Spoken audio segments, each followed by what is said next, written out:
Hi guys, welcome to the VHS Revolution show. My name is David Schumann, and today we're doing something a little different, something I hope to be doing more of in the future. We're talking about one of my favorite movies, one of the best movies ever made in my opinion, The Usual Suspects, for its 30th anniversary. And I hope to be doing more of these kinds of shows where I have a guest on and we talk about a particular movie. I have a lot of movies I want to talk about. A lot of great movies going to experience their 30th anniversary this year, their 40th anniversary, even 50th anniversary. Lots of great movies to talk about throughout the year. And this is my first. So I have a guest. His name is Mike. He's one of my oldest friends. And it's a great conversation. We talk all about The Usual Suspects in great detail. And I hope you enjoy it. So here's that conversation.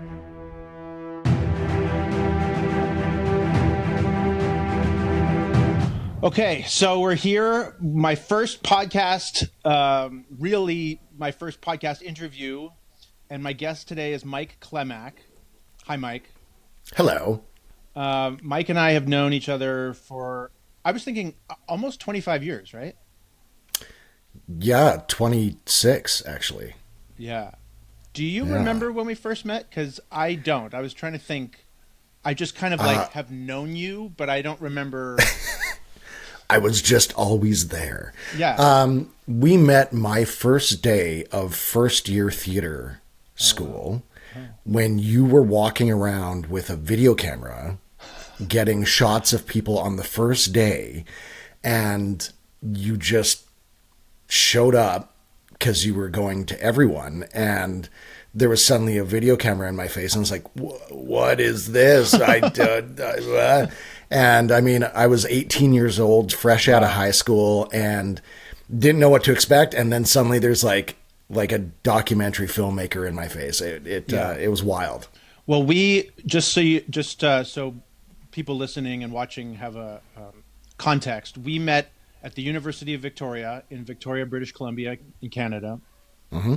And yes, I was a second year theater student, and you were in first year. And I had bought myself a video camera because when I was a teenager, I was an actor, and I made enough money, and I really wanted to buy myself a video camera. So I bought myself a video camera, and took my video camera to high school. I was videoing high school.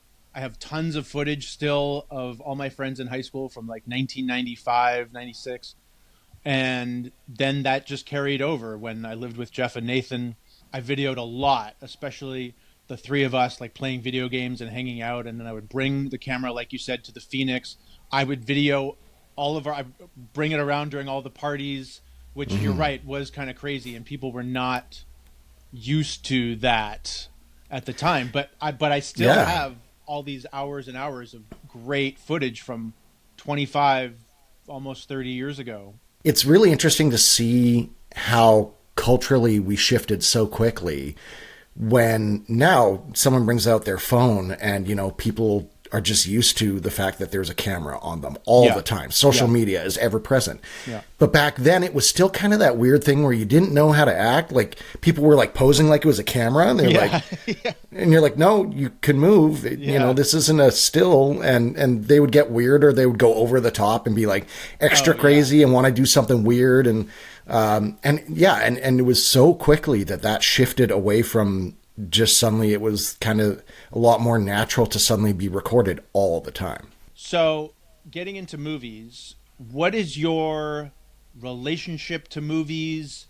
You work in the movies. Why don't you just tell everyone a bit about yourself and your history with movies? Yeah, so I am a self-described cinephile. I have loved movies as long as I can remember. I'm old enough that we lived in this tiny little town in BC where it had one video store, and we would rent not just the movie, but the player. And we were renting a Betamax player and renting beta cassettes.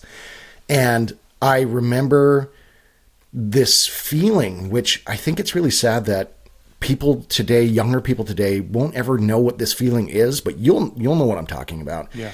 This excitement of going to the video store when something had just come out. And obviously I wasn't aware of like the summer releases or everything, but just as a kid, knowing that there'd be something new there that I could watch.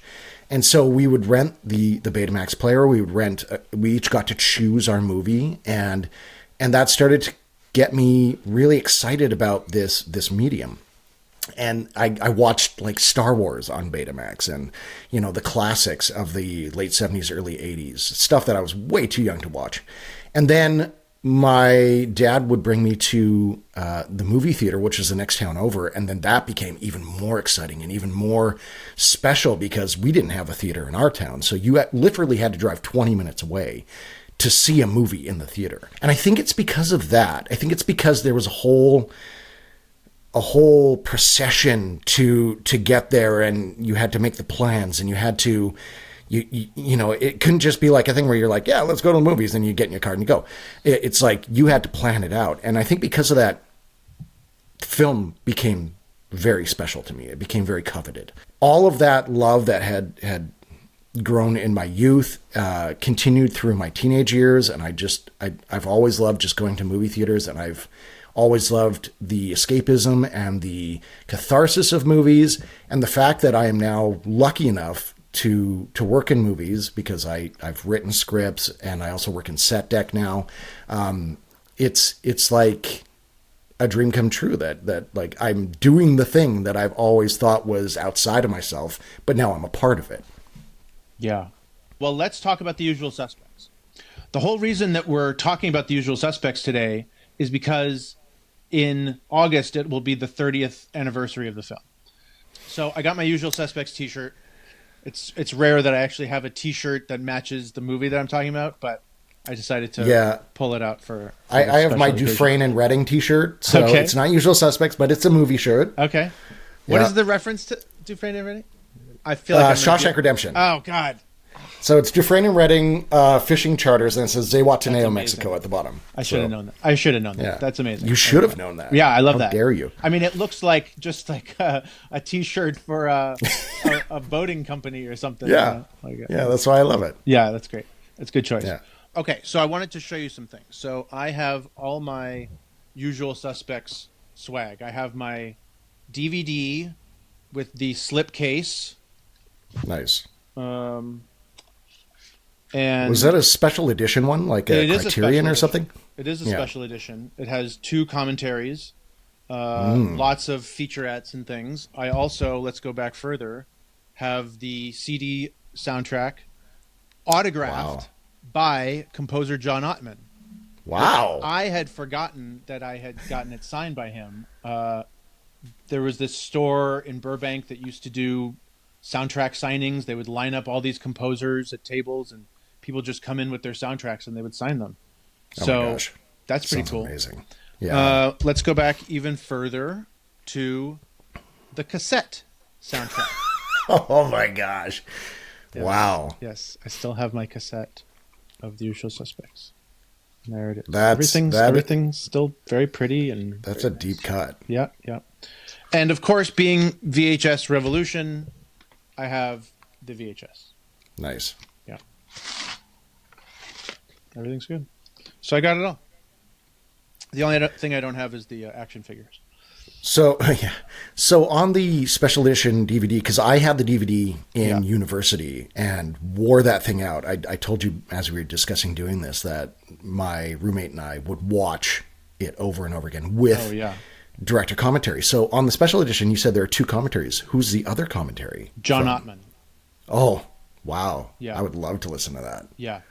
He's great. Wicked. Because he's one of the few editor-composers. Mm-hmm. And his score, which I'll get to, is so fucking amazing. And the score is amazing. The editing is amazing. And so it's really special to hear him. But the commentary, I guess we can get to it now. The commentary with Singer and McQuarrie is really fun to listen to. It's one of my favorites. Yeah. So just a little history that I learned both from the internet, my internet research, and also from the commentaries, is that Singer and McQuarrie and John Ottman had all known each other for a really long time. I think McQuarrie and Singer had known each other since high school. They made their first film, Public Access, together, the 3 of them. which was this very little scene indie movie, which won the Grand Jury Sundance? Prize at the 1993 Sundance Film Festival. Yeah. Yeah. The banter that Macquarie and Singer have on the commentary is just great. Like, it's really, really funny, and they offer a lot of insights into the making of the film. Yeah, it was really interesting that when I first watched it, I didn't realize just how well they knew each other. And I was like, oh, it's cute that Bryan Singer threw the writer into the movie as a cop, and found out after the fact. I went, oh, no, they're really good friends. And so he was much more than just, quote unquote, the writer of the movie. Yeah, yeah. But yeah, it was really interesting to see how well they play off of each other, which makes sense. Yeah, absolutely. So let's get into a little bit of history about the film before we talk about the film itself. So, Okay. And then we can talk about Bryan Singer and Kevin Spacey and all that. I have that as a note written down. Okay, good. Yeah. So it was directed by Bryan Singer. It was his second film after Public Access. It was written by Christopher McQuarrie, who also wrote Public Access. And McQuarrie also has credits on other Singer films, Valkyrie and Jack the Giant Slayer. But he might have also worked on other films of Singer's uncredited. McQuarrie won the Oscar for Best Screenplay, Best Original Screenplay, and Spacey won the Oscar for Best Supporting Actor. It was nominated for 2 Oscars, won both of them. So Yeah. that's pretty good. Yeah, 2 for 2. So it was released on August 16th, 1995. The budget was $6 million, and it made $23 million total, which doesn't sound like a lot, and especially considering the reputation the film has as being one of the greatest movies ever made. 23 million seems like very little, but in the 90s, that was a considerable amount of money compared to the $6 million budget, even with what they might have spent in marketing. Well, they made 4 times what they paid for it. Yeah. So if you take a movie in today's market, making 4 times what you paid for it, and you take any of these like Marvel movies, that's a bunch of money. So it is impressive, and it's hard because obviously we have to account for inflation and everything. It was 1995 or 94 when they were filming it. But yeah, it doesn't sound impressive, but also it had a very, very long life, both on television and also in the DVD market. Like, one of the things I wanted to bring up, which relates to its 30th anniversary, is its long-lasting status. Yeah. Now, when this movie came out in 1995, I was 14 years old, so I did not go see it in theaters. I was, at that time, now living in Nanaimo, but, still considered just a bit too young to go see The Usual Suspects. Yeah. But somehow, probably by lack of the internet, but also by me starting this trend where I try not to know as much about a movie as I can so that I can enjoy it as much as possible. By the time I watch it, I think my parents rented it and we watched it together. None of us knew the twist. And so that was still fresh. Now, fast forward 4 years. My first year of university is 1999. And that poster is still up in dorm rooms. In fact, I think because they have these poster sales at UVic that would happen at the beginning of the year. And I think I acquired one. I remember getting the giant Scarface one that took up like my entire wall, which is another common one that you'd see. But Usual Suspects was still everywhere. It was still ever present. So yeah, we had that poster up in Feltham Road. In the kitchen, I believe. And then I think when in our second house in third year, we had it up on the wall as well. So yes, I love that poster. I was going to ask what it was like for you when you first saw it. You kind of answered that, but if you wanted to talk more about that. Yeah, I can't remember the specifics because, like I said, this probably would have been, back in the days when it took almost a year for something to be rentable. I probably saw it in 96, so I was 15 by that point. And I was watching it with my parents. And the things that I remember the most were, well, I'll work backwards. Obviously, the twist ending, which I didn't know was coming. Even Gabriel Byrne thought that he was Kaiser Soze, right? There's the famous story that he stormed out of the screening because he thought he was supposed to be Amazing. Kaiser Soze. And then Bryan Singer apparently had to talk him down in the parking lot. But it's like there are 3 endings to the movie. And I remember that hit that happened where you're like, Verbal breaks down and admits that it was Keaton who had pulled all the strings. And then Kuyan figures it out before the fax comes through. And then he runs out. And then there's that very, very infamous scene of Verbal's walk adjusting and him flexing his fingers and lighting the cigarette with the left hand. And then Kobayashi, who is not Kobayashi, but Pete Postlethwaite, shows up. And then it's just like this. Then the fax comes in, and it's like these rolling punches where you feel like punch drunk by the time you get to the credits. You're like, what the fuck just happened? Yeah. So that is something that I remember just being gobsmacked about. Yeah. The other thing that I remember, and again, let's put this in 1996 context, is Kevin Spacey's performance. Despite everything that we will talk about later, the guy just nailed it. Yeah. He knew what he was doing, and he knew what he had to do, and it was great. And that cannot be denied, that he gave a great performance. He won the Oscar, Absolutely. Deservedly so. Yeah. But for me, because of this obsession that I have with voices and accents and stuff, the thing that I fixated on very early on was Benicio del Toro and his choices for Fenster. That, like, me and my friends, of all of the lines that we would quote, it would be Fenster's lines. Right. Because they're just, he took something that was basically a nothing part, and he's admitted this. Yes. Like, he wanted more from that part, and he had to make it something that was fun to do for himself. Yeah. And so creating this affectation and this voice, that's something that stuck with me 30 years later. I mean, when I watched it last night, again, I was like, man, that's some strong choices. They're hilarious, but it makes it stand out. When it's in anyone else's hands, that role wouldn't have. So those were the things that, for me, when I first watched it, I was like, Benicio del Toro, Kevin Spacey, and that twist ending. And now retroactively, that twist ending dovetails very nicely into the concept of the unreliable narrator. Yeah. And how that spawned so many other films. Yeah, we're gonna get to that part of it. The Del Toro line that I always think of for some reason is he'll flip you for real, right? Yeah. When he says that in the interrogation, which means nothing. No. And is just meant to, like, throw off the cops. Yes, you're right. The two that I love, since we're talking Fenster lines, the one is he goes, you mean the one with the hooker with dysentery? Yeah. Which is just like of course this guy would say that, but it's the famous lineup when apparently Del Toro was farting, and that's why everyone is laughing, because they're on like hour 12 and just losing their minds, and they're all saying the same line, and he comes right after Baldwin does that crazy, give me the keys, and does this crazy reading of the line. And his line reading is straight as the character. He's just saying the line that he's been given by the cops. Yeah. Give me the keys to fucking cocksucker.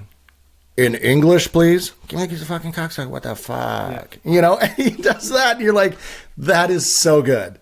It is so good. That's good. That's a good impersonation, by the way. That's good. It's a good thing they sometimes employ me to do voices. That scene is so. I mean, we're kind of bouncing around, but that's okay. But that scene is so funny because when I first saw it, I just thought, oh, they're just laughing at the cops, like they're just being dicks, and I had no idea that the actors could not keep it together. Apparently, according to Kevin Pollak, he was on the Rich Eisen show, and he said that they shot the scene like laughing the whole time. Then they broke for lunch, and then even after lunch and they came back to shoot some more, they were still laughing. Like they could not contain themselves for whatever reason, whether it was Benicio del Toro farting or just whatever. And the cool thing is that the scene was meant to be really serious. They were meant to be so serious as like a fuck you to the cops. But what ended up happening was actually better. And I think in terms of like, the movie is pretty serious. There are some laugh lines here and there and some laughs, but that's, I think, the funniest moment, and definitely the first kind of laugh moment, lighter moment up in that point of the film. Well, and it makes sense because that scene would have been so precious to McQuarrie and Singer because from what I've read, that was the impetus for writing the movie, was this idea of this lineup of criminals. Right. So if that's the crux on which the entire story was built, of course they would want it to be great and be serious, but it, as you said, got even better. Yeah, because it's funny because the way that it's cut, like that they had this footage so that Kevin Pollak says the line basically dry, right? Then Stephen Baldwin says it like a maniac. And then Del Toro cracks up, but it seems like he's cracking up because of what Stephen Baldwin did. Yeah. Right. Yeah. They hit each other. And they hit each other like they're buddies. Yeah. Exactly. So the scene makes total sense. And fortunately, they had all these pieces. That's the thing about this movie. So one of the things I wanted to say is this is, I'm going to say this, basically a perfect movie.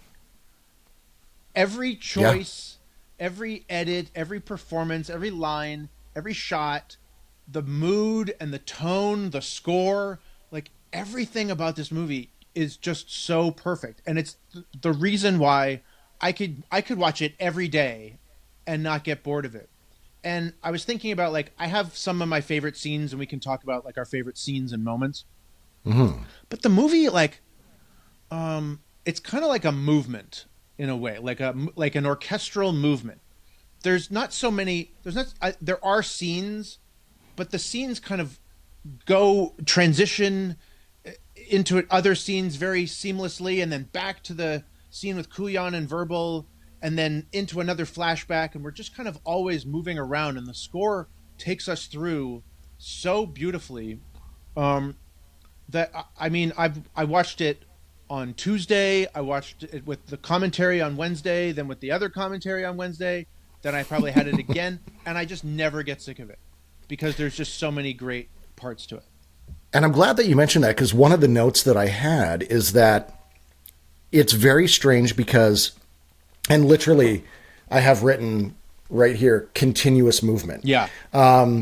Because it's this weird dichotomy in which you say everything blends together and moves from one thing to the other, but it also maintains this noir pacing. Oh, yeah.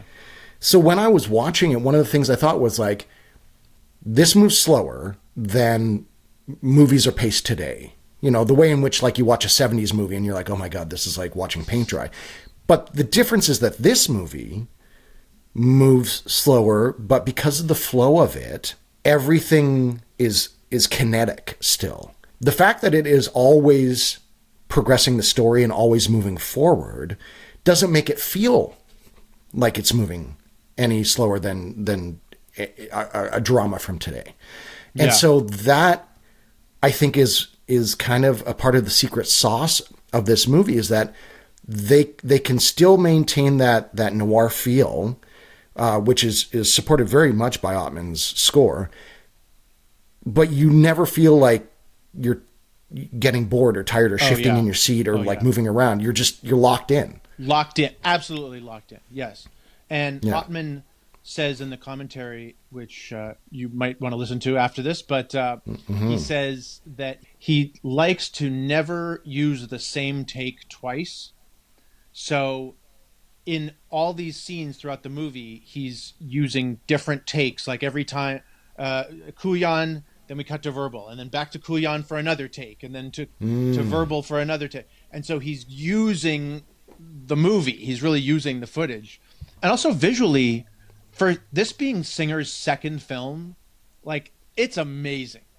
The visuals, the when he chooses to do a wide, close up, all the different ways in which he shoots these scenes. And look, they probably shot it over, what did I say, like 35 days or something like that.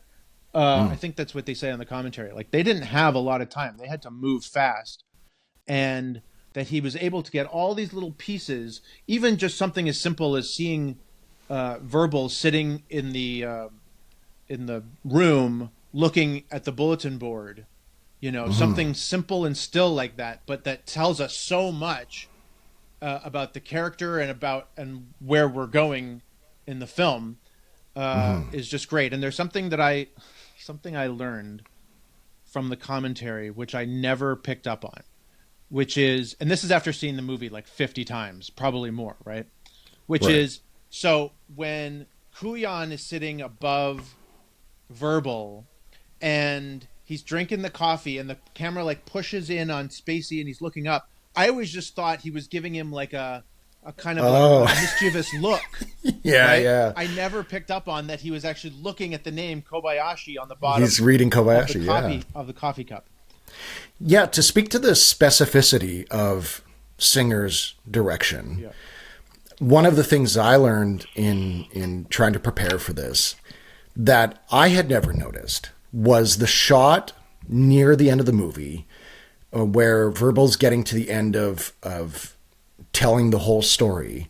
And you see him, he's just left Hockney's body and he's running back to where Keaton is, and he's limping along, and the camera's tracking him, and then gets behind these barrels or tires. Oh, yeah. And the camera continues on and rests on that spot that he's supposed to be watching from. But when you're watching, Kevin Spacey, the actor, does not go past that point. And the camera does keep tracking to that point to make you believe that, you know, I don't know, maybe he like crawled the rest of the way. Or maybe you just don't notice it as an audience member. But that trick convinces you that that's where Verbal was watching from. That's where he watched the whole thing from. But really, what they've done is showed you like, no, Verbal was never behind there. And you wouldn't catch it unless you kind of knew to look for it. Yeah. That brings up a question that I definitely want to ask you in a little bit. But I just want to say that when I first saw the film, okay, so this is my memory, and I think it's correct. That I saw the film at a second run theater at UBC, the UBC Cinema, University of British Columbia in Vancouver. And I think I saw it in 1995, later in 95 or maybe early 96 with my friends Mark Beatty and Nicole Fulton. We went, and it was, again, like maybe we knew a little bit about it. Maybe we didn't know anything about it. At the time, sometimes you just want to go see a movie, you know? Or maybe you like read a review or heard something on the radio, like, you know. And I remember being very unsettled by the film, almost creeped out, because not just the ending, but like when the way that the movie builds up this myth of Kaiser Soze, the way like the Hungarian says his name when he's in the hospital, the way that the guy when he's in the ship, the guy in the room, he's like, "I'm telling you, it's Kaiser Soze," and it echoes throughout. Yeah, yeah. It's just like Yeah. I get goosebumps now just thinking about it. I felt like really unsettled, and like you said, like at the time, like we were not used to twist endings, No. and the fact that he, not just that he turned out to be Verbal, but the way that you said, like the way that the camera shoots his transition with his foot going from limping to straight to his hand, and he just changed right before our eyes from this gimpy loser to he is now the criminal mastermind who's been behind this whole thing. I loved it, and I just felt so like chilled by it. He is a self-effacing, self-labeled loser, idiot, who has been dragged along by Keaton, and you get to see this weakling. And then not only do you get to see that he's not that, you get to see the literal transition from weakling to mastermind, which is brilliant. Because like it's just a few things. It's the foot, it's the flexing of the hands, the lighting of the cigarette, it's getting into the car and driving away. And all of those things then make you think back to, oh my God. he's done all like he killed Keaton's girlfriend or facilitated it. Yeah. He killed all of the suspects, all the usual suspects, all four guys. He facilitated the murder of over 15 people. And this is going to bring up an interesting thing that you may want to talk about later. If the legend is to be believed, he also killed his family. Right. Now, is the legend just in place to create this boogeyman effect? Yeah. We never know. I mean, he definitely doesn't seem, Turkish. Right. So like the persona of Kaiser Soze might just be that, a persona to strike fear into the hearts of the criminal empire. Yeah. And if it is, great. If it isn't, it's even worse. He's like even a worse person. But yeah, it's like, it's just so brilliantly executed. Well, this brings, okay. So this is a question I was going to ask later, but since you just said what you said, I'm going to ask it now. So in the context of this movie, how much of what we see actually happened? That is something that I have gone down a rabbit hole trying to find out. Yeah. So the only indication that things happened are when Kuyan or the FBI agent played by Giancarlo Esposito or anyone else outside of verbal Kint mentions it. So we know that Kuyan was at the arrest of Keaton. So we know that the roundup of the suspects in New York happened. Yeah. And so we know that verbal had to be a part of that lineup. Mm-hmm. We know that they said it was on the news. The New York's finest taxi service gets rounded up after this occurs. So we know that event happens. All of that seems to be really easy to track until then. Where it starts to get tough is when they pull this job and they get these jewels.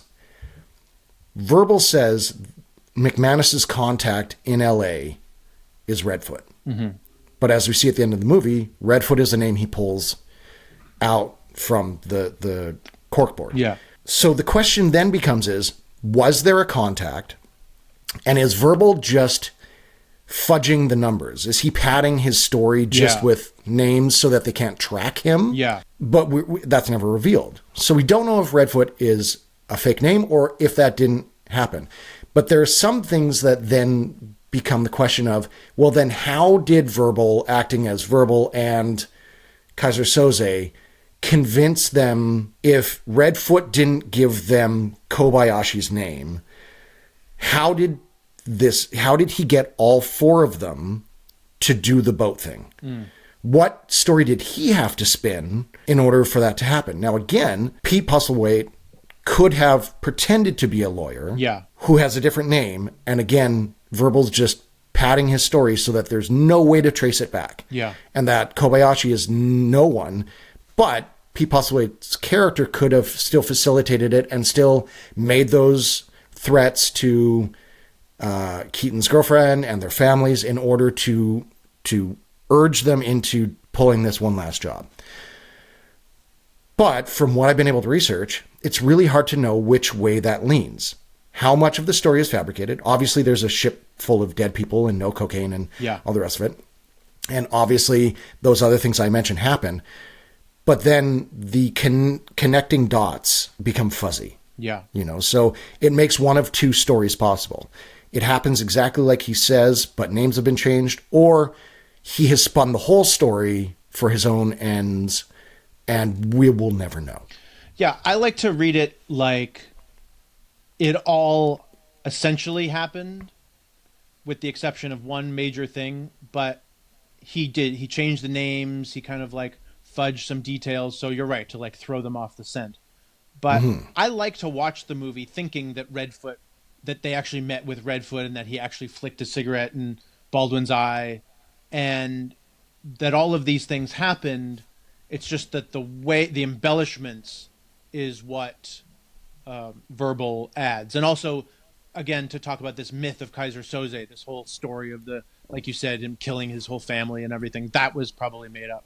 the one area where like the verbal storytelling, verbal Kint storytelling, and the visual Bryan Singer storytelling don't match up is in the end ship sequence where we see Verbal watching somebody else, some Kaiser Soze, killing Dean Keaton, and uh, and all these little places where Verbal is supposed to be according to his story, but isn't. And that's where it gets a little tricky to kind of figure out. And I love that Singer had all these other actors play Kaiser Soze in these shots, either when the long hair with the Turkish flashback, or when they're on the ship and you see this figure in the distance with the hat and the coat. And I always want to look and see, like, is that Kevin Spacey? Is that Gabriel Byrne? But it's not. Isn't it Kevin Spacey's voice, though, in the opening sequence? I think so. I think they overdubbed it, right? Because, again, Gabriel Byrne had no idea. But I listened very closely and I was like, 12:30? Yeah, he's like, yeah, what's the time? And like, how are you doing, Keaton? You know? Yeah. It sounds like a whispering Spacey. Yeah. It could be McQuarrie, though, because at times their voices sound kind of similar. Yeah. But you're right, because the timing doesn't work out. Because if Verbal is being, like when Keaton, tries to shoo him away and then McManus stumbles out with a knife in his back, obviously Verbal had to be inside the boat at that point. So if you track that, once Keaton leaves Verbal and they start to enact the plan with the sniping shots from McManus and Hockney blowing up the boat and then, shooting at guys, and Keaton doing the best, like, double pistol wielding, you've seen in a movie. Yeah. Then it's to be believed that if that occurred that way, again, Verbal's telling the story, but if he and Keaton started at the same spot, then he would have had to go to the van very soon after Hockney got there to shoot him in the back. Yeah. And then he would have had to go into the boat to shoot the Argentinian who's doing he's here, I love that guy. to kill him.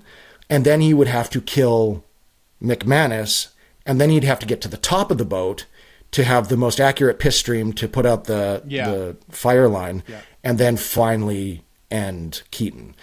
It's so funny because what we're talking about is so funny because it's one of those movies where, like, I don't care really what these answers are. Like, I don't care because I just love watching the movie, right? I don't care how does it realistically make sense that he could do all these things. It's just he did them, and the way that it happens is so cool. And I love the, like, sort of subtle foreshadowing of when Hockney, after he gets shot, he turns around and there's this, like, white light on his face, as if he's just seen something insane. And same with McManus when he stumbles out, and then his last words are "strangest thing," and then he falls over dead. It's like they saw that it was Verbal that killed them. There's also an interesting sound cue that happens when Hockney turns around. It's like a crowd of people talking, which is very interesting. I'd never noticed that before, and when I watched it last night, I was like, what was that? That was interesting. Because that white light, obviously, is kind of a double entendre. It's like, well, you're dying, and, this is what's happening, but also the light of realization in his eyes. But that sound that they underlaid it with was something that was subtle, but kind of created this cacophonous confusion, which works so well for that series of scenes. And I agree. I don't give a shit if the timing works out. I really don't. I don't give a shit if it's all fabricated and nothing happened. I'm the same as you. I'd like to believe that it happened because in my brain it makes more sense that it happened just with some things changed by Verbal. But it's fun to talk about, but it really doesn't make a lick of difference because the movie executes it effectively. I'll be honest, I can't always even follow what's happening. Literally 9 times out of 10, I'll get, like, frustrated and annoyed when it happens in a movie. But for some reason in this movie, I just love watching it and listening to it. It's just a great movie to watch and listen to because of the dialogue, because of the score, because of the shots. I love the moment where they're the I love the moment where Kobayashi and the two guys are going in the elevator, and McManus is above, and they're kind of like pulling Kobayashi out of there, and the way that the music hits, it feels like this really intense sequence, and then for some reason we get this huge wide pan of the city, of the buildings, almost as this transition from one scene to the other. But it's just so cool. I just love all these little pieces of it. Well, it's kind of like the restaurant scene when Kuyon picks up Keaton as he's trying to make this investment deal, and the pace of action should follow Keaton getting up, talking to Kuyon, and maybe defending himself or trying to figure out what's happening. But it stays on the table with these two French investors and Keaton's girlfriend speaking French to them with no subtitles in this restaurant for a good 15 seconds before we flip back to Keaton being like, what is this about with Kuyon? And the plot furthering. But it is an interesting thing where Singer has done that at least those two times that you and I have noticed, where it's like taking in the atmosphere of the moment instead of following the action. Yeah. Well, Ottman talks about that in his commentary. He said, this was essentially an indie movie. And so he didn't have some studio breathing down his back, checking out the edit. So he could try different things. The jump cuts of, say, of the plane landing, or when Fenster is getting picked up at the beginning when they're picking up all the guys, and he does all these jump cuts of him getting arrested and put in the car. He said he could try all those things because what did he have to lose? He wanted to try new things and see how he could get things accomplished. And he even talked about, like, in that elevator sequence I was talking about, how there was very little in the way of coverage or different angles. He would just show them walking down the hallway and then show the elevator going down and then go back to them walking towards the elevator and then back to the elevator going down, as a way of like building up the scene instead of just using those pieces one time. And same thing with when they're in the ship and you see the point of view either of Verbal or of Keaton kind of walking through the ship. He said a camera guy just like went through the ship and just like shot all these POV shots, and he would use different pieces of those shots for different locations to make it feel like we were all going all over the ship. Okay, so let's go back a little bit. You started talking about Spacey, but let's talk about the actors, because the cast for this movie is fucking stacked. But in 95, these were all basically kind of indie movie actors. They had all done a lot of TV, some smaller movies. I think, in my mind, Gabriel Byrne was like the biggest star. Well, actually, from what I was able to research, the money draw, the actor that they brought in to get the investments for this film, was Chaz Palminteri, who'd just come off of A Bronx Tale. Oh, yeah. So Chaz Palminteri is the big star of this movie. Crazy. Gabriel Byrne, I think, had just, of everything he'd done that hadn't been overseas, was Miller's Crossing, right? Yep. So he was like the next one down. But also Kevin Pollak had come off of A Few Good Men just a couple years earlier. So, again, not stacked in the way that we see it now, but there was some momentum there. There was. It was the right time for all of them. And I think of the group, you could argue that Spacey became the biggest. I mean, Del Toro also was huge. So Spacey before this was in Working Girl, Glengarry Glen Ross, The Ref, and this movie Swimming with Sharks in 94. He was also in a bunch of TV. And then in 1995 alone, he was in Outbreak in the spring, then The Usual Suspects in August, and then Seven in September of that year. Yeah. So by the time he showed up in Seven, we kind of had seen this guy before, so it actually was a reveal of a somewhat familiar face, which is why they kept Spacey's name out of the credits in Seven, because they did not want to reveal who John Doe was. And then afterwards, he won the Oscar for The Usual Suspects, and then he goes on to do. I mean, this is a pretty strong run. There's some bombs in between, but he does A Time to Kill in '96, which is kind of a supporting role. But then he does L.A. Confidential in '97 and Midnight in the Garden of Good and Evil. In '98, he does The Negotiator, Hurly Burly, and he does a voice in A Bug's Life. So the guy is like just charging forward. And then 1999 is American Beauty, which he wins the Oscar for Best Actor for. Right? Right. Then what's funny is basically after that, he kind of flounders. Like he does Pay It Forward, he does K-Pax, The Shipping News, all these movies that like I guess look good on paper, but were financial failures and not very well reviewed. And then it wasn't until 2006 where he does Superman Returns, which was kind of a big role. He played Lex Luthor, and and that was a Bryan Singer movie. And depending on, I think the movie is okay. I think it's pretty good, but he's good in it. And then it's another few years until he does Horrible Bosses, which was kind of a big hit. And then he does House of Cards, which was, I guess, really like his biggest, most widely seen thing, in a really long time, his most high profile role. And he became most well known, oddly enough, for that House of Cards role. But then everything happened with his, with the scandal and everything and the accusations, and he was removed from the show and hasn't been seen from again. Actually, that's not quite true. He had shot this supporting role as J. Paul Getty in the movie All the Money in the World, which is a Ridley Scott movie. And when the trailer, the first trailer came out, it starred Mark Wahlberg and Michelle Williams and Kevin Spacey as J. Paul Getty. And the trailer came out with Kevin Spacey's name in the credits. And then all these accusations came out. He was fired from the movie, and they brought on Christopher Plummer, who shot his role in like 3 days or something. The movie was like weeks, literal weeks from being released.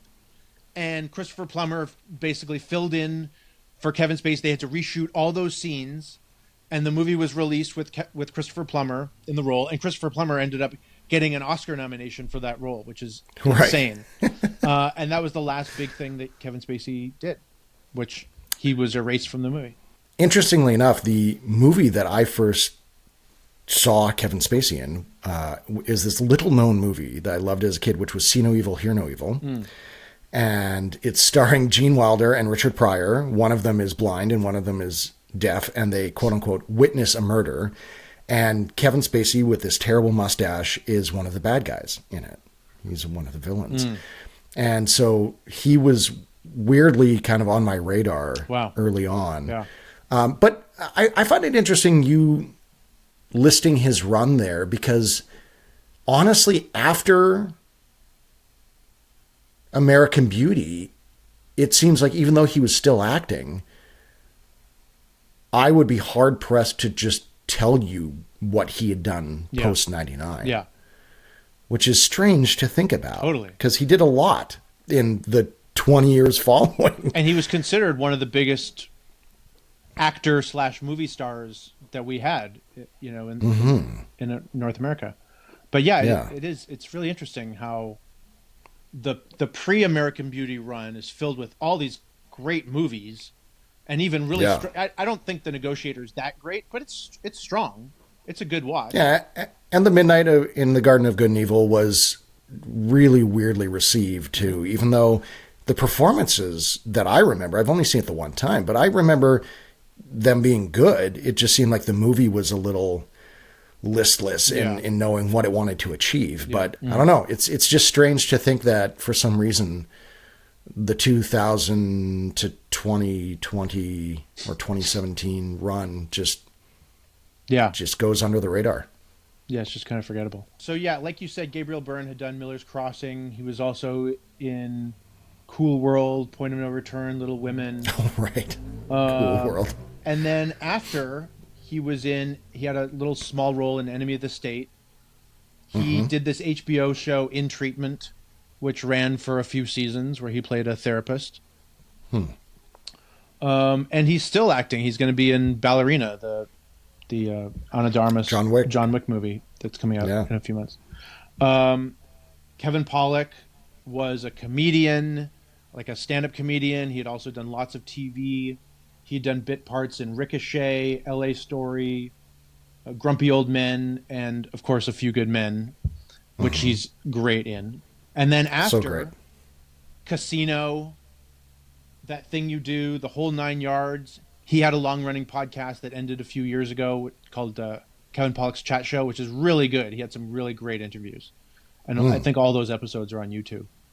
Right. The only thing I knew Stephen Baldwin for was this movie Threesome, which is like a college kind of sex comedy, which I never saw, but I just remember him from the trailers. And you just kind of remember these guys from, seeing them in ads or on posters and things. Yeah. Benicio del Toro, same thing. He was like in License to Kill, the James Bond movie. He had a small role in Fearless with Jeff Bridges. He was also in Swimming with Sharks.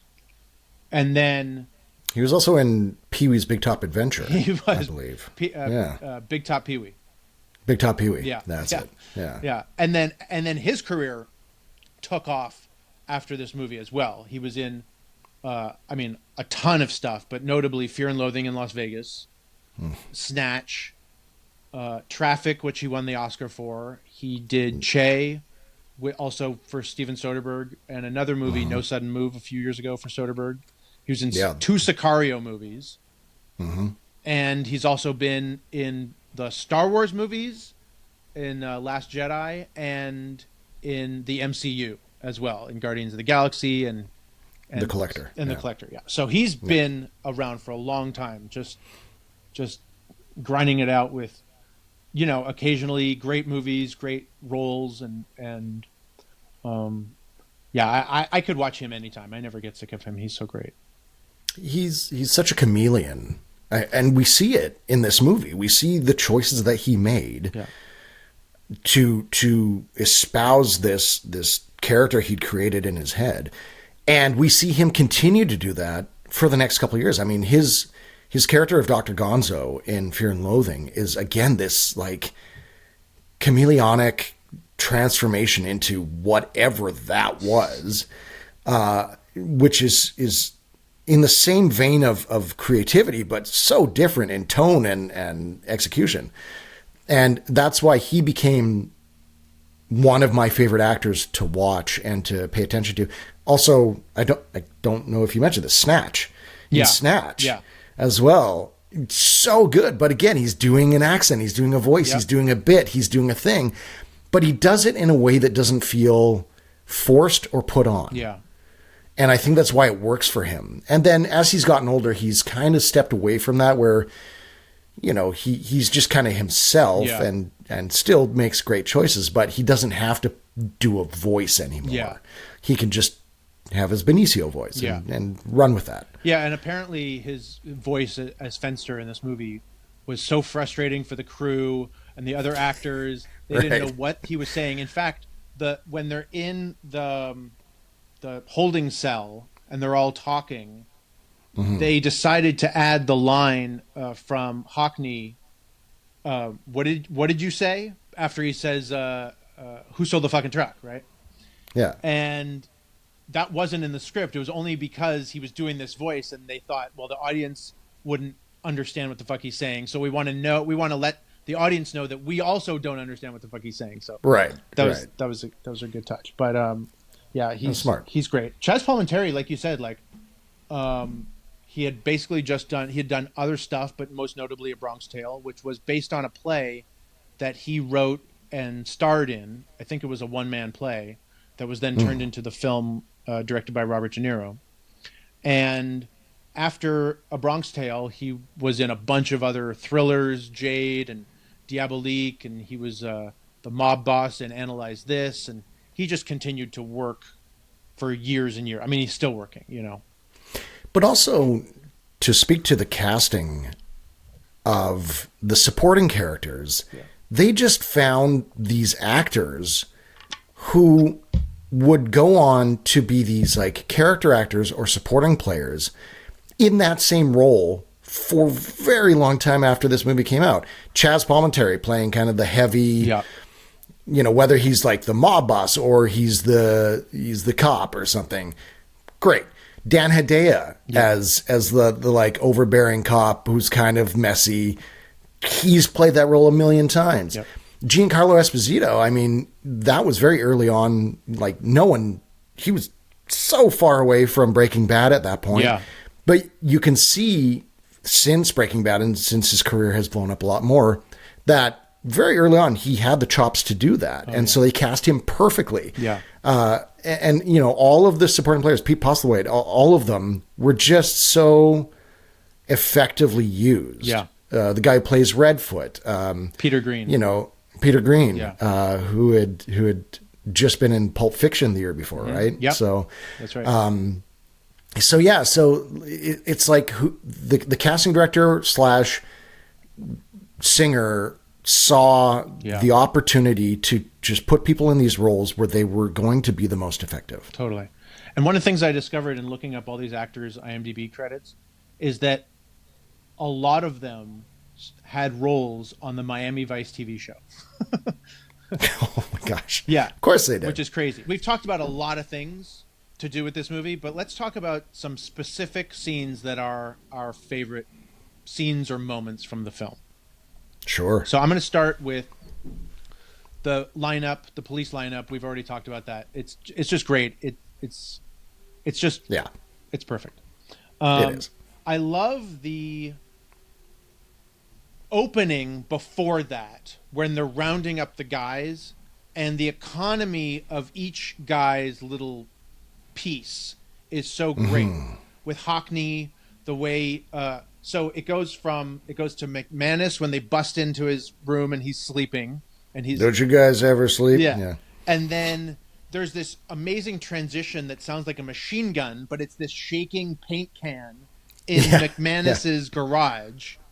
And there's the shot where McManus is in the foreground and the cops are in the background, and then he reaches under the car and we think he's grabbing a gun. They think he's grabbing a gun. So they rush in on him and with their guns, and then it turns out it's just a cloth and he's just wiping his face. But then he throws the cloth at the camera.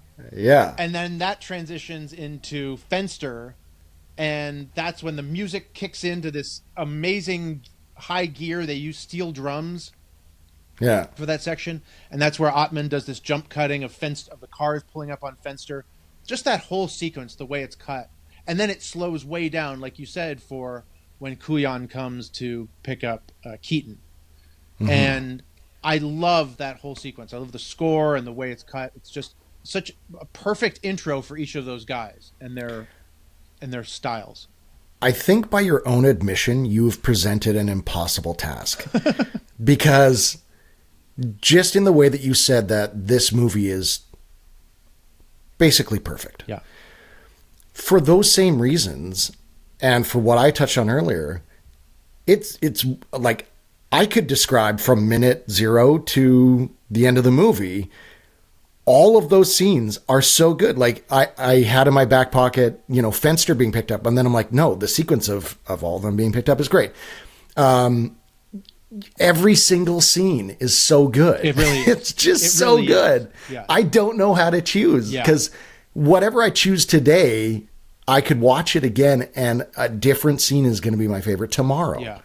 So that's where it becomes hard for me because it's like, okay, you've already mentioned some of my favorite scenes. So what do I pick? Like, I would say that one of my favorite scenes would have to be when they hit New York's finest taxi service. Yes. And there's just so much going on. And we as an audience don't know how far like McManus is going to take it by pouring fucking diesel onto a car and lighting it on fire.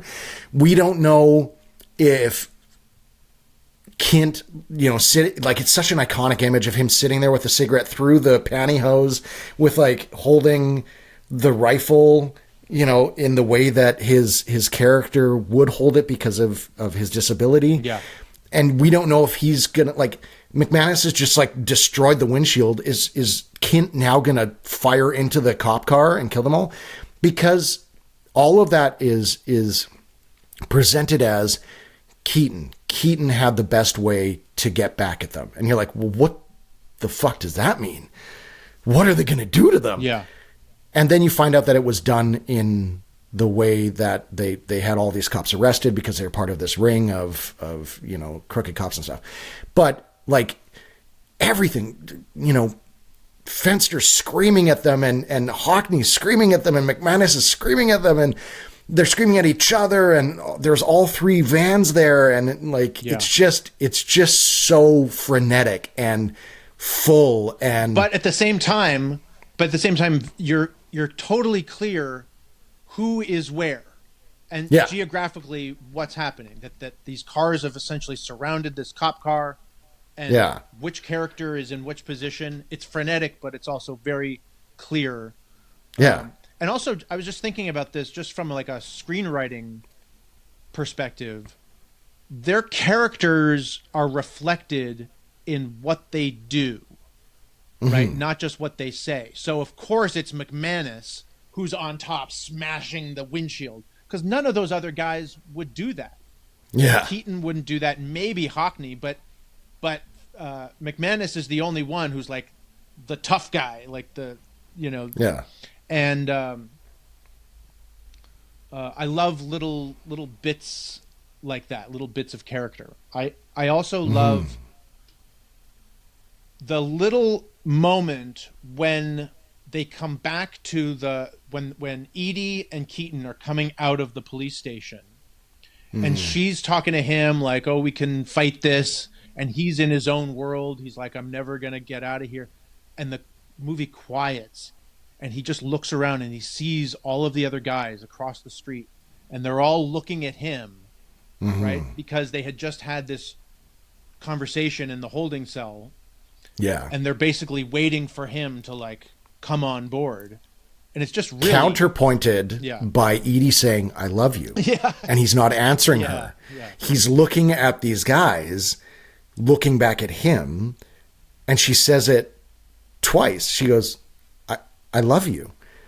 And then when he comes to and is like, what? No, okay, let's go. He doesn't even say it back to her because he's already, he hugs her. But he doesn't say he it shows back. affection. But he doesn't say it back because he's made this decision now to jump in with these guys. You're kind of right. Like basically every scene is great. I love, like I said, the Hungarian scene where in the hospital where Giancarlo Esposito is trying to take notes and he's like telling him to shut up. But then he says the name Kaiser Soze and everybody freezes. Also, the execution of that scene of like when suddenly there's like 15 people in this hotel room, you know, there's the translator and there's the sketch artist and there's the doctors and there's Giancarlo Esposito and it's just so much is happening and this guy's screaming this name and it's just like unsettling. Just unsettling. I also love the speaking of multiple people in a room, I love the first scene with Kobayashi where he meets the guys. They're in like a pool room or something. They're playing pool and he's just kind of standing there. And there's these like camera wipes of the guys like walking past camera. And every time they walk past camera, we get closer to Kobayashi. And Pete Postlethwaite's performance style is so different from all these other guys. He's just this very like calm, solid kind of mysterious presence. He's wearing this suit that doesn't seem to kind of fit him. It seems like the suit's a bit too big for him. If you knew who he was as an actor, you know that he's this British actor who has this like Japanese character name and then comes out with this voice that is indefinable. This accent is, you can't place the accent that he gives. It's not British. It's not Japanese. It's not like, it's like, Mr. Soze would like to do this. And you're like, where are you from? Yeah, it is. And also the great thing about that scene is that they have Kevin Spacey, they have Verbal say multiple times, who's Kaiser Soze? And I love that. I love all the, like I said, all the little ways in which the movie is like building up this myth of Kaiser Soze. Well, and that was their marketing plan too. Like the big phrase that was used in the trailer is like, "Who is Kaiser Soze?" It's amazing. You know, like that was their thing. Is like with obviously Spacey's line of the greatest trick the devil ever pulled, Yeah. and then poof, like that, he's gone. But I'd forgotten that line, "Who is Kaiser Soze?"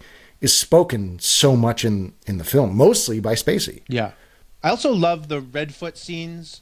There's this kind of thing that's hard to describe about movies back then versus now, which is you had these actors, these character actors, who kind of like we've talked about with Benicio del Toro, like you really had no idea how they were going to be, what they were going to do on screen. There was this tension of feeling like you really didn't know what was going to happen at any moment. These actors felt so unique and spontaneous and alive. And it's not just Redfoot flicking the cigarette at McManus. It's just his whole like I said, this movie is so great because every actor brings something new, and they're just so refreshing to see as the movie goes on, and you see Redfoot, you see Kobayashi, you see these other people. It just like keeps going, and the apparently according to the commentary, he meant to flick the cigarette at his chest. At his chest, yeah. And he had done that in previous takes, and then this one take where it accidentally goes in his eye, and Stephen Baldwin goes fuck, but Stephen Baldwin like stays in the scene, doesn't like throw a fit, and they were able to use that. Is like that's what you want. Like you want all of that, those little happy accidents in movies, because that's what has them not feel rehearsed and overplanned, and especially for a movie as like this that's such a Swiss watch that's like it has to move in this particular way, to have these real clear moments of humanity and spontaneity just add to the greatness of it. There's one other moment that I just want to say before we move on. There's one other moment, like you said, like all the scenes in this movie are great. One of my favorite moments in the movie, if not maybe my favorite, maybe after the lineup, is when Kuyan is telling Verbal that it was Dean Keaton that put together the whole thing. That Dean Keaton is Kaiser Soze. And the way that the music is building and the film is cutting to all these little flashbacky moments, all these shots of Gabriel Byrne and his eyes, you think kind of being shitty. Yeah, you think, and then there's one shot where Gabriel Byrne is in the Kaiser Soze outfit at the ship with the hat and the trench coat, and you think like, oh my god, this is the big reveal. Like Keaton is Kaiser Soze, and it's so chilling. It's so chilling and so I don't even know what the word is. Just energizing every time I see it. I just like get goosebumps because I just love it so much. And it's also because oh, that's it. That's the end of the movie. We figured it out. The way that Verbal plays it, though, and it makes sense that he would be Kaiser Soze, right? And the way that Verbal plays it, is just so, he's defending him. No, he's my friend. He's not your friend. He's not your friend. No, he would do this. Why would he do it? Some stupid idiot like you. Like it's so good, and because it's Verbal making the decision to hold on to the lie before buying into the next lie. Yeah.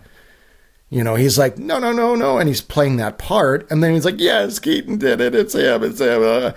And so then his grand reveal of this plan that he's concocted then all slots into place. Yeah. And that's why, I think that's why we as an audience feel like that's it. That's the reveal. That's the big end. Because from a writing perspective, that's what Kuyan is meant to feel, and we're kind of following this narrative with him. Yes. And that's why the grand reveal is that much more impactful, because we've been led to believe that we finally got it. We got it. And then we get that rug pulled out from under us. Yeah, and just thinking about the twist ending again, what's also great about it is that the movie doesn't linger after revealing that that Verbal is Kaiser Soze. He gets in the car with Kobayashi and they leave, and They drive. and we see Kuyan looking around, and that's it, right? Yeah. There's like nothing. I think we get one more shot of the. Do we get one more shot of the fax, or is it just no? The fax is being no. intercut with Kuyan running down Okay. the stairs and everything. Yeah. Yeah. But then it goes back to the greatest trick the devil ever pulled line. Right. That's what it is. And that thing. Yeah. And then and he's gone. Yeah. Just like that, he's gone. And yeah. it's just great. I'm gonna read some of Roger Ebert's review of The Usual Suspects. This is quite infamous. He gave the movie 1.5 stars. The thing I love about Roger Ebert is I always love his writing, and I always love his ability to articulate his feelings about a movie, even when I disagree with him. Yeah. So he said, the first time I saw The Usual Suspects was in January at the Sundance Film Festival. And when I began to lose track of the plot, I thought it was maybe because I'd seen too many movies that day. Some of the other members of the audience liked it. And so when I went to see it again in July, I came armed with a notepad and a determination not to let crucial plot points slip me by. Once again, my comprehension began to slip, and I finally wrote down, "To the degree that I do not understand, I don't care." But it's not like us saying we don't care, we love it anyway. He's like, I don't care, this movie sucks. Yeah. It was, however, somewhat reassuring at the end of the movie to discover that I had, after all, understood everything I was intended to understand. It was just that there was less to understand than the movie at first suggests. The story builds up to a blinding revelation which shifts the nature of all that has gone before, and the surprise filled me not with delight, but with the feeling that the writer Christopher McQuarrie and the director Bryan Singer would have been better off unraveling their carefully knit sleeve of fiction and just telling us a story about their characters, those that are real in any event. I prefer to be amazed by motivation, not manipulation. Wow. What are you going to do? I guess you can't win them all. Right. I mean, you can see where he's coming from. Yeah, but you would think that Roger Ebert would get it. There's a reason that this movie has stayed at the top of people's lists for 30 years. Yeah. That's not, there's no accident there. So for him, one of the most prolific film critics of all time, to not get it and to feel manipulated just seems like somehow he missed the mark. And I just don't know how that's possible. I've seen movies that I don't get, or I've seen movies that I get that other people don't get. And I understand why they don't get it. But this one,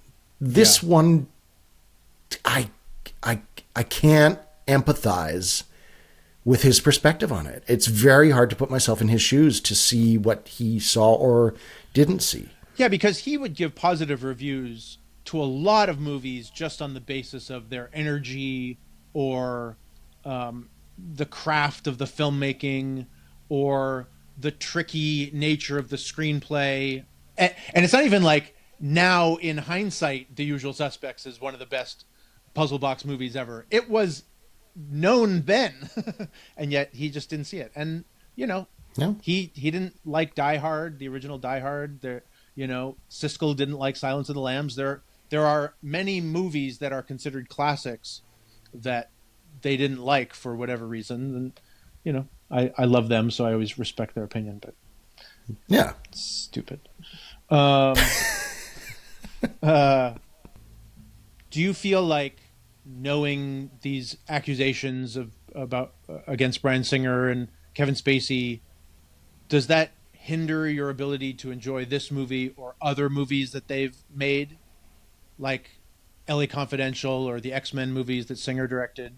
Is that a problem for you now? Or are you kind of like, nah, can't do it anymore? Or do you just kind of separate the art from the artist? I feel like I'm able to separate the art from the artist because, like I said earlier, making a movie is a community effort. There's so many working parts, and now working in the industry, there are hundreds of people working on a film, and there are hundreds of reasons for that film to be a success or a failure. So with Bryan Singer's issues and Kevin Spacey's issues, I'm able to separate those. I would say like American Beauty is harder to watch for me now, knowing Totally. what I know about Kevin Spacey. Yeah. And as for Bryan Singer, it's, you know, like when he was making X-Men, I'd started to hear stories start to crop up, and it can't be denied that he is a talented individual.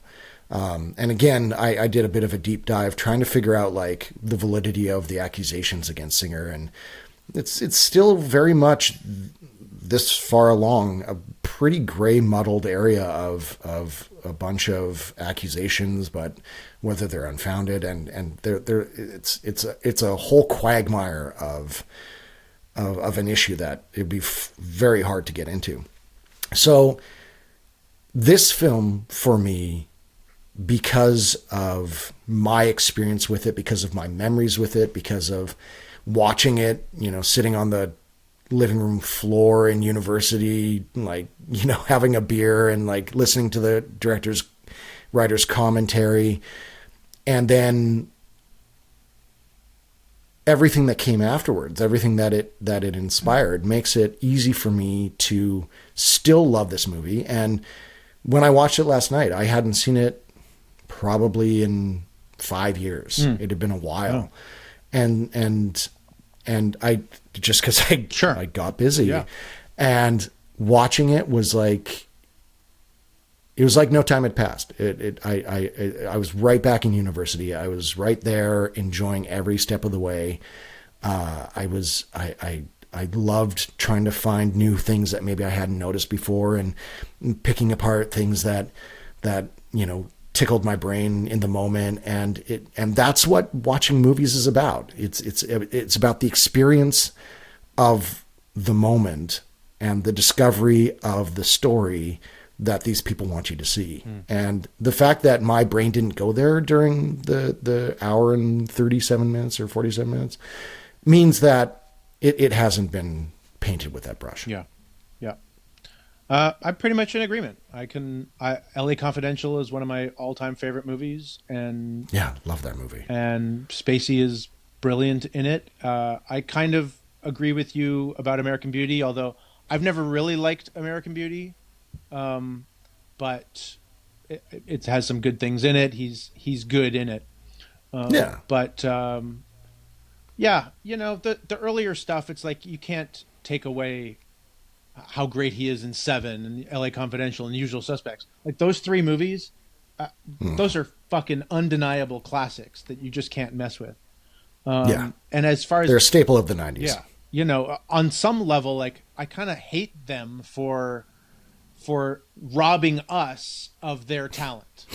Yeah. Now, you know, the fact that we don't get to see more great Kevin Spacey performances or more great Bryan Singer movies or more stuff from, say, Louis C.K., you know, it sucks for us because they gave us so many great things.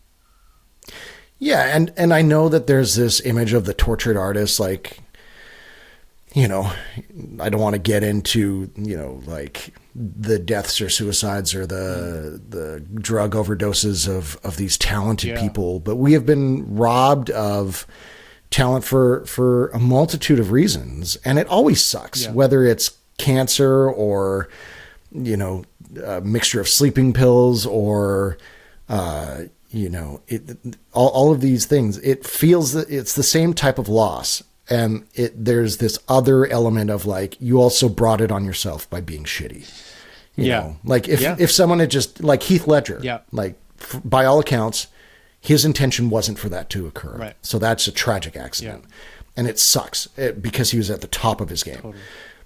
But Spacey doing what he did, it's like, well, fuck you, because you are a talented motherfucker and you just ruined it because of the choices you made. Yeah. Yeah.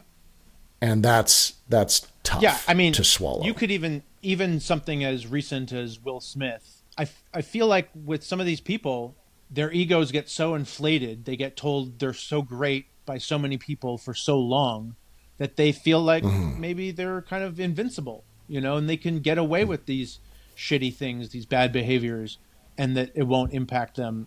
And, you know, I'm still with Will Smith, like it's harder for me. It's less hard now. It was in the right when the slap happened. I was like, "Fuck this guy forever," which sucks because I love Will Smith, love his Yeah. movies, and love Yeah. his persona, but I can't defend what he did. That's no fucking good. That you do not do that at the Oscars No. or anywhere really. It's like so petty.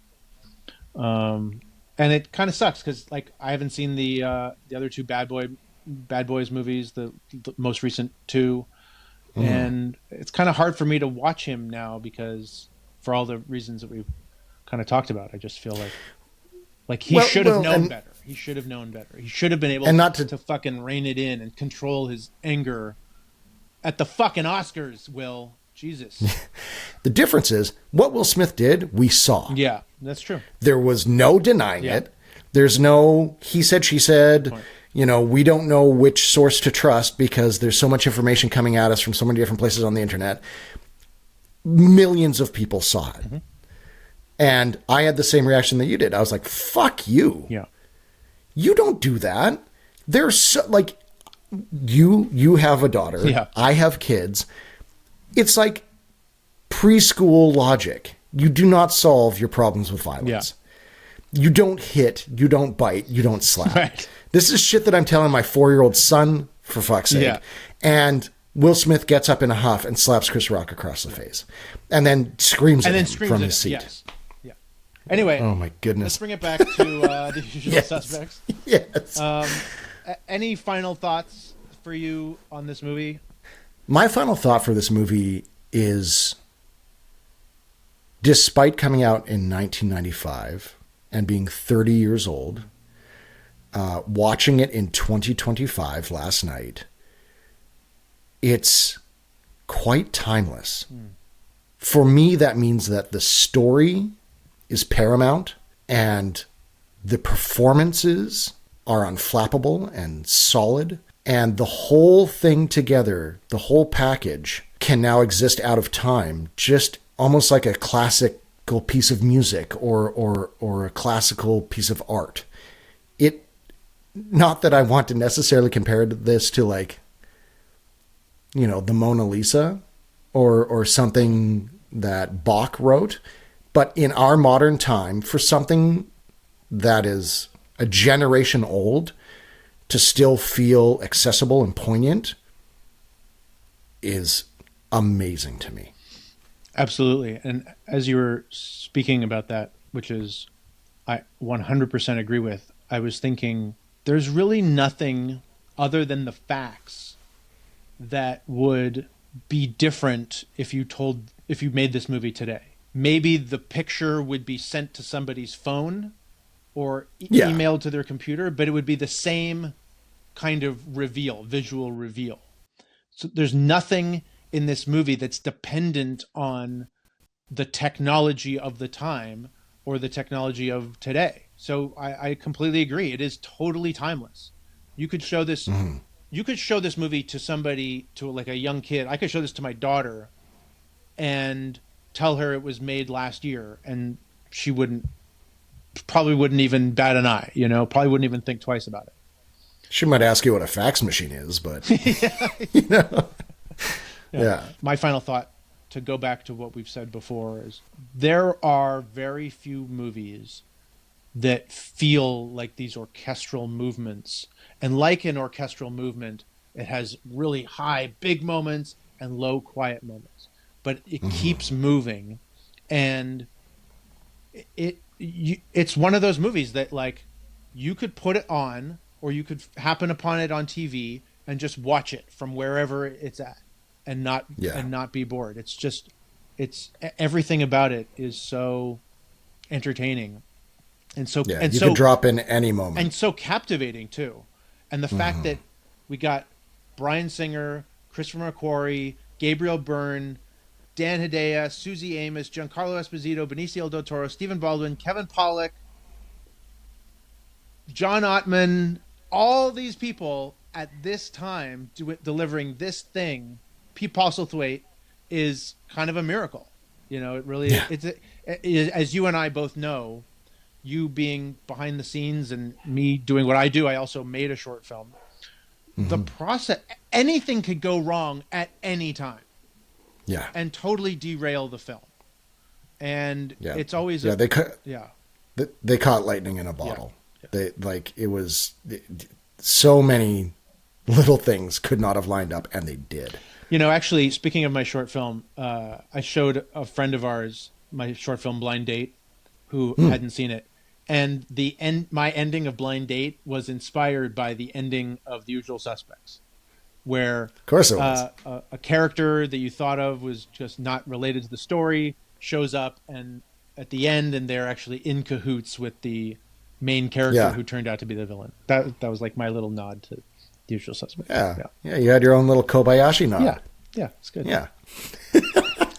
Mike, thank you so much for doing this. This is like so special to me because I've been wanting to do these podcast interviews for a while now, and you're the first one that I was able to do because of all of our crazy busy schedules. So, and this was the perfect movie for us to talk about. If we had to, we could probably talk about this movie for another hour if we had to. You know, there's just so much great things in it. Oh, yeah. Yeah. So thanks for being here and thanks for doing this. Thank you for having me on for your first episode. I'm so happy with how it went, and thank you for choosing The Usual Suspects, because you couldn't have chosen a better movie. Absolutely. All right. Thanks, Mike. Thanks a lot. Good talking to you, man. You're very welcome. See you soon. See you. Okay. That was my conversation with Mike Klemak about The Usual Suspects. What a great movie. As always, if you enjoyed this video, please like and subscribe to the channel. I got more great stuff coming. And please comment on your favorite scene or moment from The Usual Suspects. I love reading your comments, and I hope to get more of them as we go on. So this has been David Schumann, the VHS Revolution Show. We'll see you next time.